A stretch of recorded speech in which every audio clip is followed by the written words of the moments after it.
Hey guys, KSA here, welcome back to my channel, and we'll be embarking on the next challenge series behind enemy lines using a pure nature deck. Let me know in the comments what kind of decks you want me to do for expert maps, and I will try to come up with a strategy to defeat the map. And yeah, for this behind enemy lines, since it's a pure nature deck, I cannot do a swap. I cannot swap my units with the Twilight Horror for tier 1 units. Usually challenge series would take a slightly longer time, so it's only for you people who are enthusiastic to have a challenge, and it's definitely going to take a longer time to finish the map. So this is the deck that I'll be using. It's a pure nature deck, and I've made it quite cheap as well. And you can mix around with the deck however you like. And without further ado, let's start with this replay.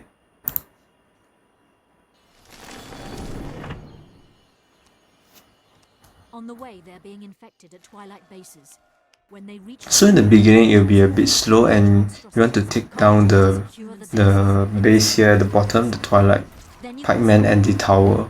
And you need to build 2 Stranglehold at the bottom to make sure that the Twilight Disciple at the south will not be transformed into the Twilight Abomination. For the Twilight Disciples at the top, you have to time your attack well to kill it. Try not to attract the patrolling Twilight Horror. So immediately after destroying the base, you will go up and prevent the Twilight Disciples from moving. Yep, it's a little mistake here that I did. Luring back the Twilight units. So you don't want this to happen, as your power wells will be destroyed. a disciple has begun to march along the northern road.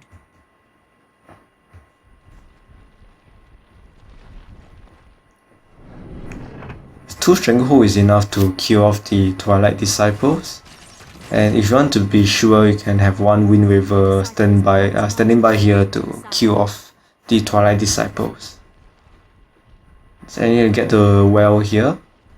You will not be getting the well at the bottom due to these constant Twilight spawns that will attack your main base. So you just leave the south well unoccupied.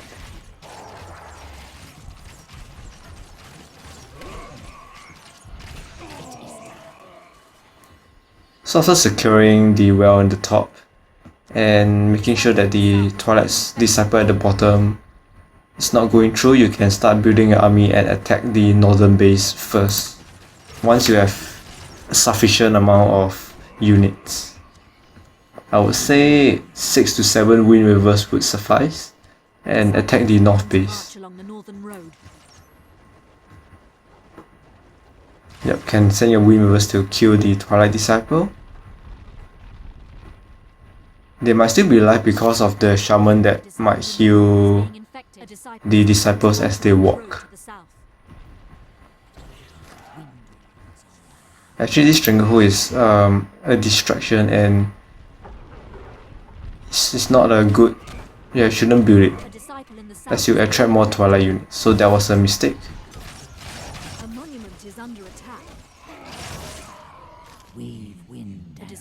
Begun to march along the northern road. Yeah, so the main objective here is to not let the Twilight Disciples get to the second portal while accumulating units to attack the north base. Why you want to attack the north base is also because you can build 2 wells first without any implications, because for the bottom, if you do not destroy the infestation tower, you can't build 2 wells, and you want more power from the wells. So you attack the north base first,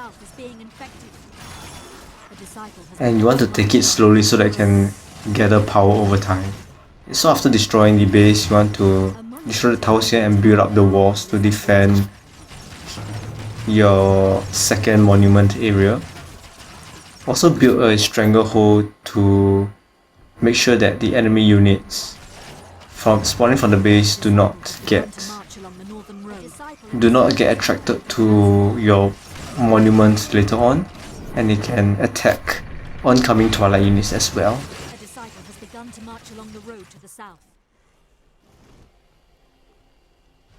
these walls will also serve as a way to delay your enemies later on when you destroy the infestation buildings. Yeah, this was a mistake. I did not kill the Twilight Disciple at the south, but not an issue there because Stranglehold can root the Twilight Abomination. You can kill it quite easily without much damage. The disciple has begun to march along the northern road.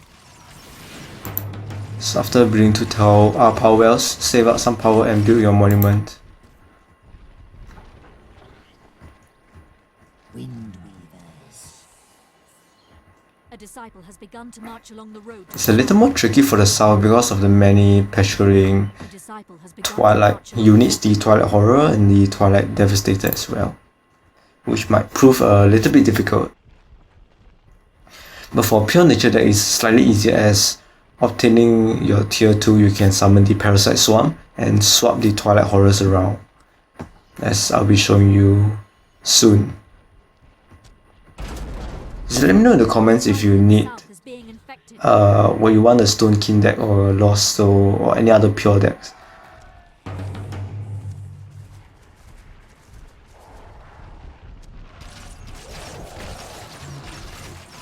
So pure nature is slightly easier as you can still swap units at tier 2. Pure frost and pure fire would be slightly harder for this map. Yes. So you want to kill off all the enemy units and your monument will slowly destroy the infestation building, which means that it's just nice for you to destroy both infestation buildings at the Twilight base. You have to build up the wall as well later on to defend against the Twilight waves. A disciple has begun to march along the northern road. So all this will serve as a distraction for the oncoming Twilight waves to destroy. And then you build your defensive units at the monument here. For the bottom, you build your defensive units behind the wall. Because of the Twilight Dancers, you need a long range unit, which I will use a Razorleaf to kill off the Twilight Dancers. You can also attack land and air units, which is very useful. As you can see, the wall is not much of use because of the Death Glider, which can knock off your Windweavers off the walls. I'm preparing to have my Razorleaf summoned. Yeah, both Root Nexus is essential to reduce damage and regenerate health at the same time. You also want to have a healing garden at the top here to have more regenerative, like passive regeneration for your units. In the meantime, you can summon more Thornbarks to take over the bottom, the southwest and the northwest encampments, the Twilight encampments. And to be about 8 Thornbarks, which can do quite a bit of damage. And I would recommend summoning like 1 or 2 Thornbarks to accompany a Razorleaf, as it will help kill the Twilight units quicker.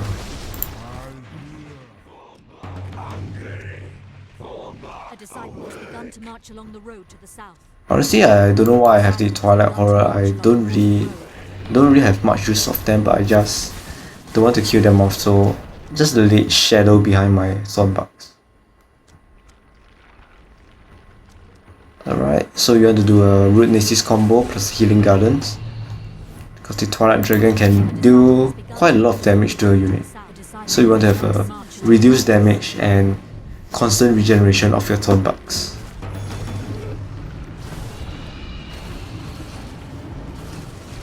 Alright, that's a simple attack.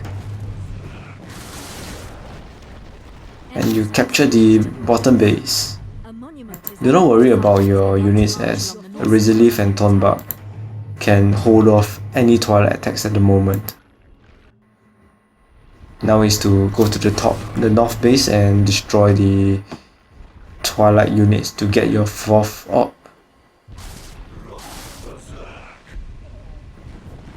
A disciple has begun to march along the northern road. Lure the dragon and retreat back. Can get the regeneration benefits.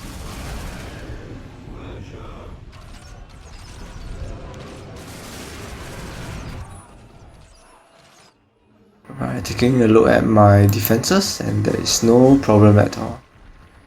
The good thing about the Razorleaf is that because of its long range, it can attract these Twilight units that were supposed to attack your main orb, and you don't have to build any defenses here.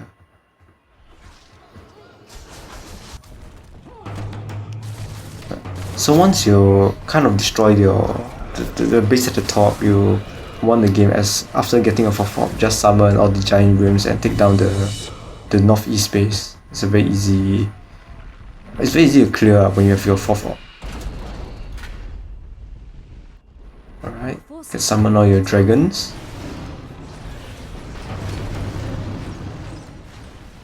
And I have a green piece to make sure that the Twilight units do not attack. But it does not apply to the Twilight Dragon due to the leader immunity. So you want to aim the Twilight Dragon first. Once you kill the Twilight Dragon and the Twilight Abomination, you can take down the 3 buildings and you have won the game. Pure Nature is a quite easy deck to use for this map.